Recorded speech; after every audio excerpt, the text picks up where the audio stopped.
But when Sisera fell asleep from exhaustion, Jael quietly crept up to him with a hammer and tent peg in her hand. Then she drove the tent peg through his temple and into the ground, and so he died. So it wasn't even Deborah that wound up being the, one to kill Sisera.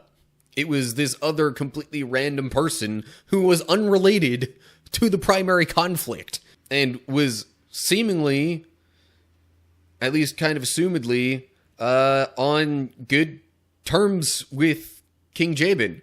And yet, God uses that person to end up killing the commander of King Jabin's armies. What's up, cool people? My name's Matt. Welcome back to our Bible study. Okay, Judges chapter 4. Now it starts off immediately saying after Ehud's death. Ehud was a previous judge, one of the two that was mentioned, well, three technically, that was mentioned in the previous chapter. But basically, yeah, he pretty much led the Israelites to defeat the Moabites who were ruling over them, or at least some of them at a certain time. And then this kind of stuff happens, and thus continues the cycle, pretty much, of, things go well for the Israelites, they disobey God, they get conquered, they ask God for help, God raises up a judge conquers their oppressors or rulers or whatever, and things go well again, and then loop the cycle back around. So, anyway, Judges chapter 4. After Ehud's death, the Israelites again did evil in the Lord's sight.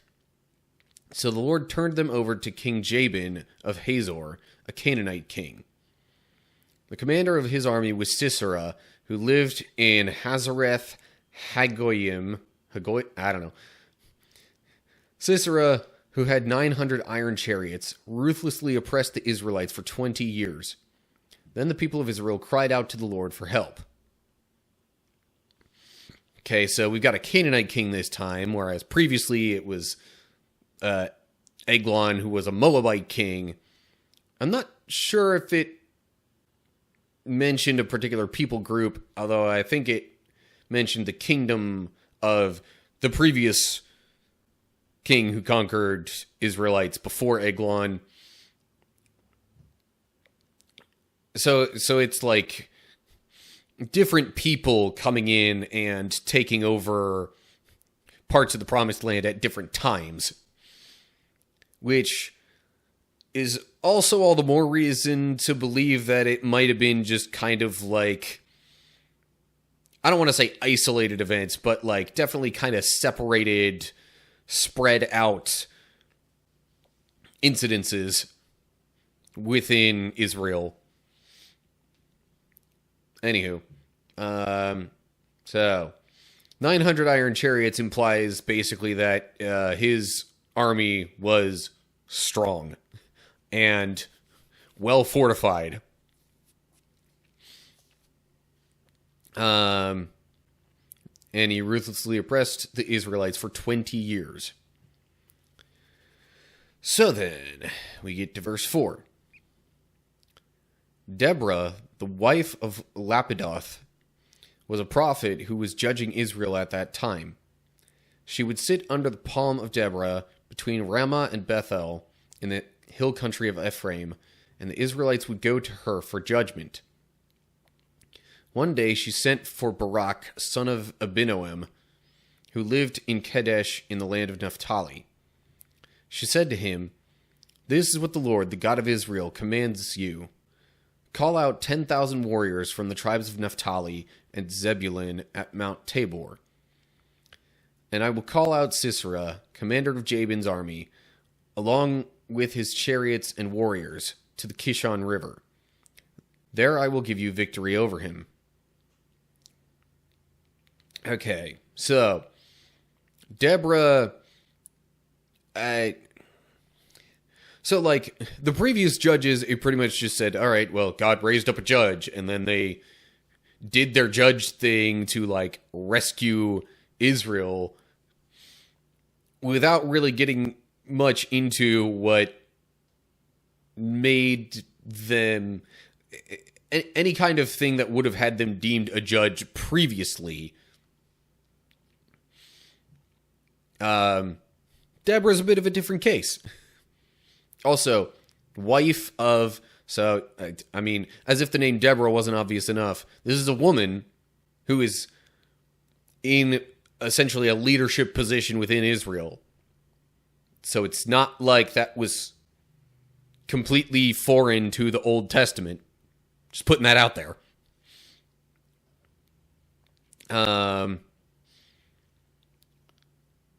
So then she sends for a certain person, tells him to gather troops from Naphtali and Zebulun, and to go up against this King Sisera.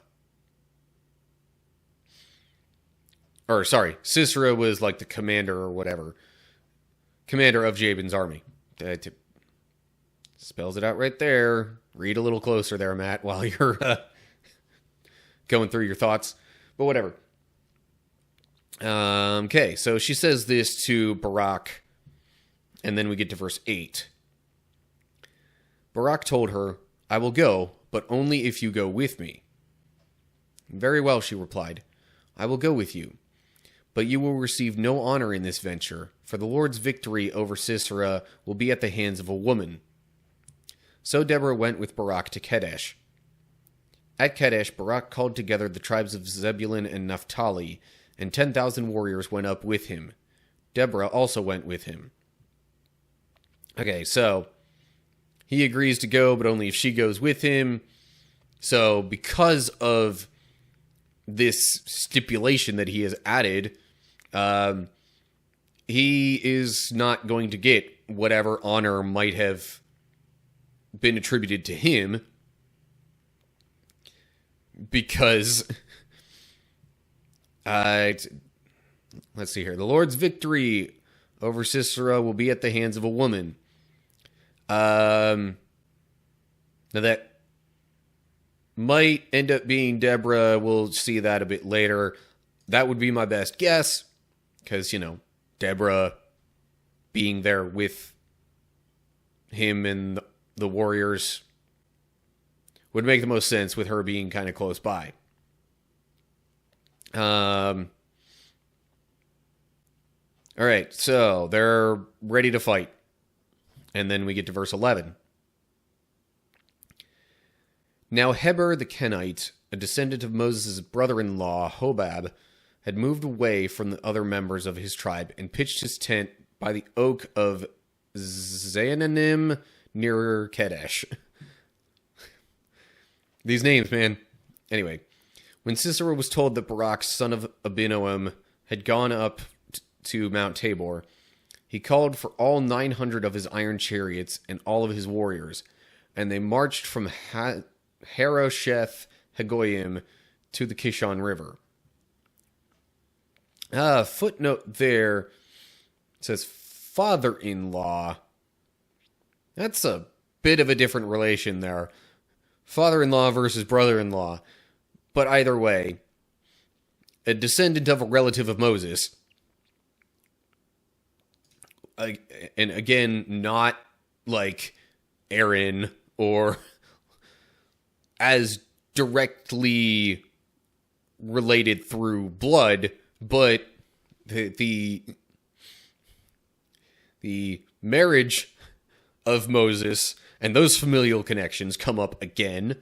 There was another recent point at which that familial connection came up.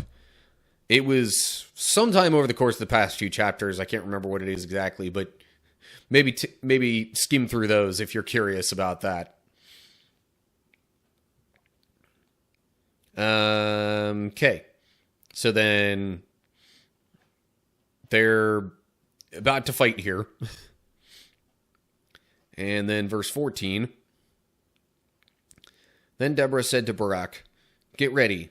This is the day the Lord will give you victory over Sisera, for the Lord is marching ahead of you." So Barak led his 10,000 warriors down the slopes of Mount Tabor into battle. When Barak attacked, the Lord threw Sisera and all his chariots and warriors into a panic. Sisera leaped down from his chariot and escaped on foot. Then Barak chased his chariots and the enemy army all the way to Harosheth Hagoyim, killing all of Sisera's warriors. Not a single one was left alive. So, I'd say that's a pretty resounding victory there.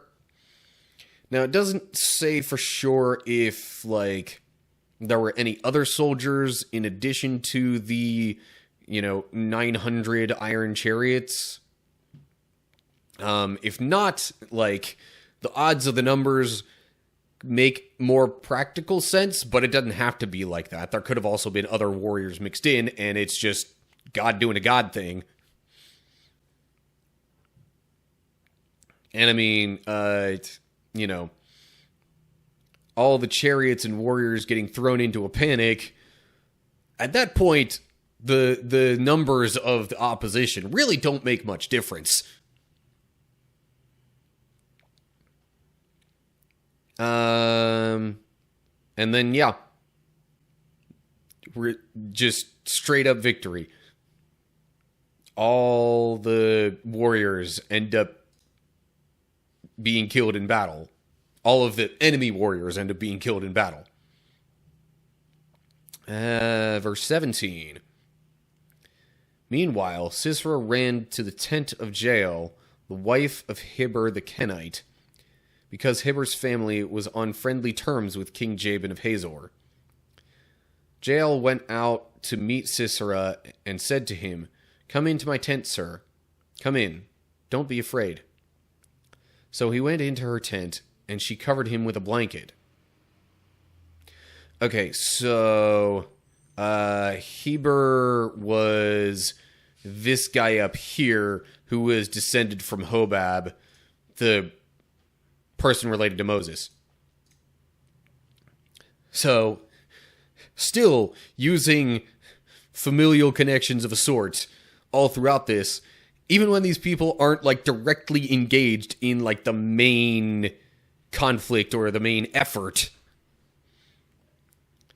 All right, so Sisera goes to this tent of this descendant of Moses and is seemingly welcomed in, covered with a blanket for rest, basically. Verse 19. "Please give me some water," he said. "I'm thirsty." So she gave him some milk from a leather bag and covered him again. He being Sisera, of course, and she being Jael, or maybe it's pronounced Yael. Either way. "Stand at the door of the tent," he told her. "If anybody comes and asks you if there is anyone here, say no." But when Sisera fell asleep from exhaustion, Jael quietly crept up to him with a hammer and tent peg in her hand. Then she drove the tent peg through his temple and into the ground, and so he died. So it wasn't even Deborah that wound up being the, one to kill Sisera. It was this other completely random person who was unrelated to the primary conflict.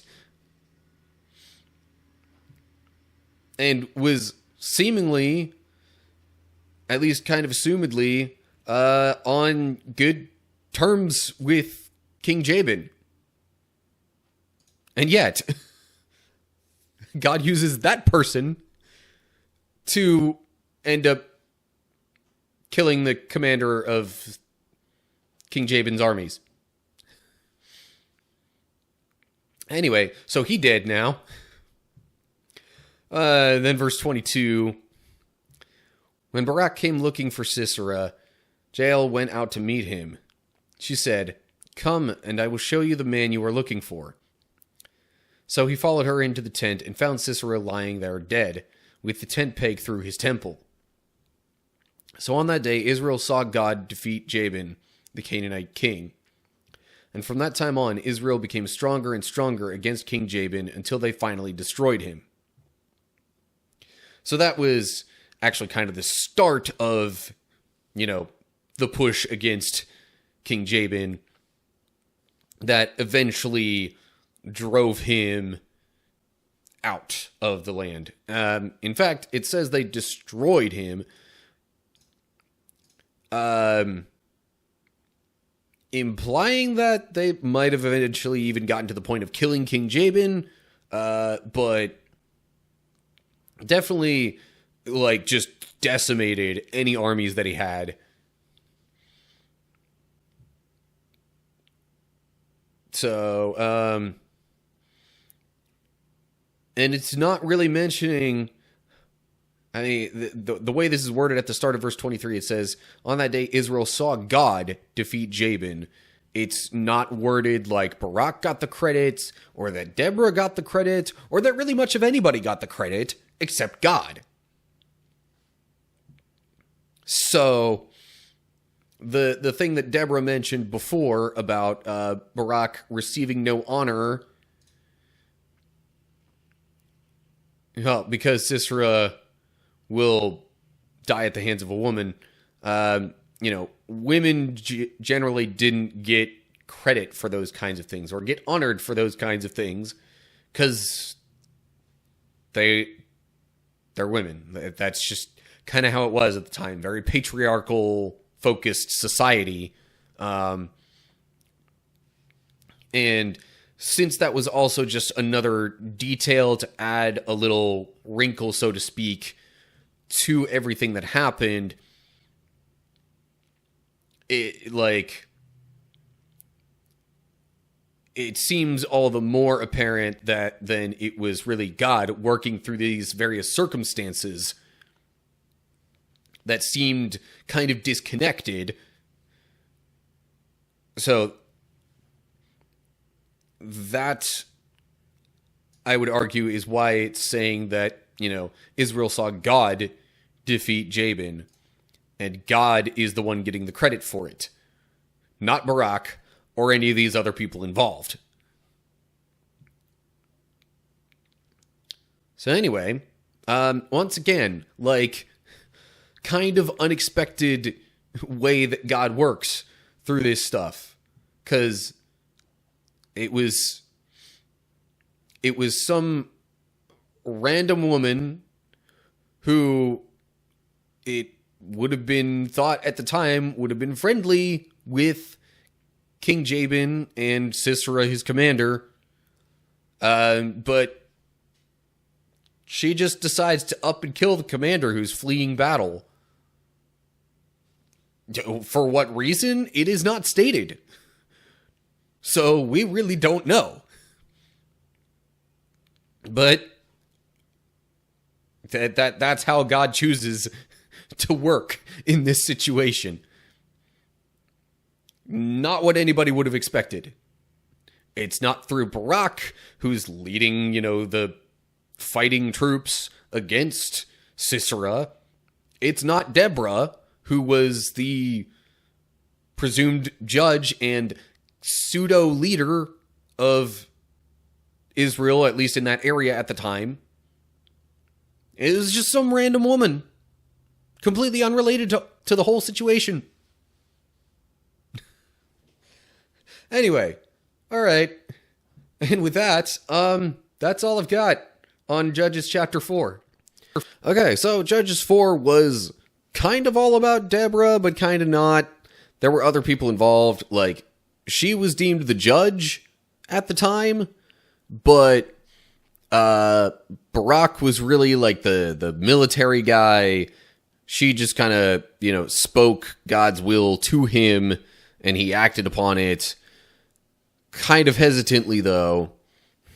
And then the person who actually, killed kind of the main antagonist of the time was some other totally random person who wasn't even connected to that broader situation, other than dude happened to stop by the tent to hide and or rest, and she just kills him right then and there. seemingly no reason. But, yeah, so, because of the circumstances, like, none of the people really end up getting credit for this particular, delivering of Israel. It just mentions that God delivered them at the end of the chapter. But, I mean, Deborah wasn't going to lead the armies or anything like that. She was a woman. Women didn't do that.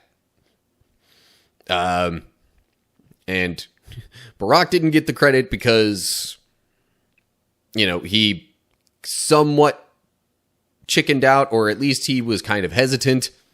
Felt like he needed a safety net, aka Deborah. And then the person who actually did it was just some rando who wasn't even, an Israelite. So they didn't really get credit so much for the eventual victory either. But anyway, I digress. So, as always, like and share if you enjoyed the video. Subscribe to the channel and click the bell if you're on YouTube to get updates when I post new videos. If you're seeing this on Rumble, give me a follow there. Either way, look down in the description to get info on other social media pages and all that good stuff. Leave comments down below there with any thoughts you have.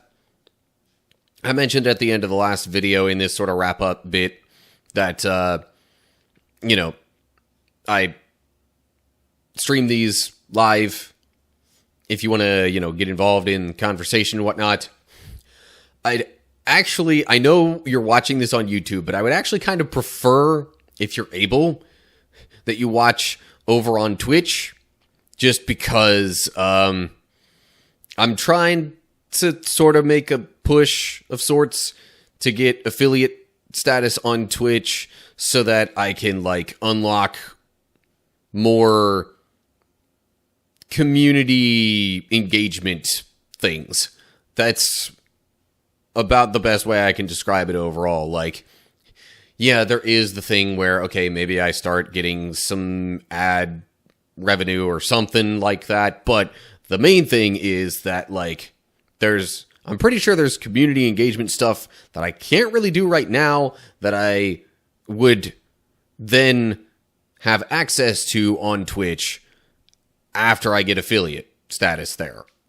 So anyway, viewing the live streams on Twitch would be greatly appreciated. Thursday mornings starting at about 7:30 Central. Saturday nights starting at about 7 p.m. Central. Maybe more like 6:30. But anyway, somewhere in that time frame is when it starts. Anywho, just wanted to pass that along. I'd appreciate the help on that. So anyway, that's all I got for now. Hope you're all doing well. Hopefully I'll see you soon for another video. But whatever the case is, till next time, stay cool, everybody.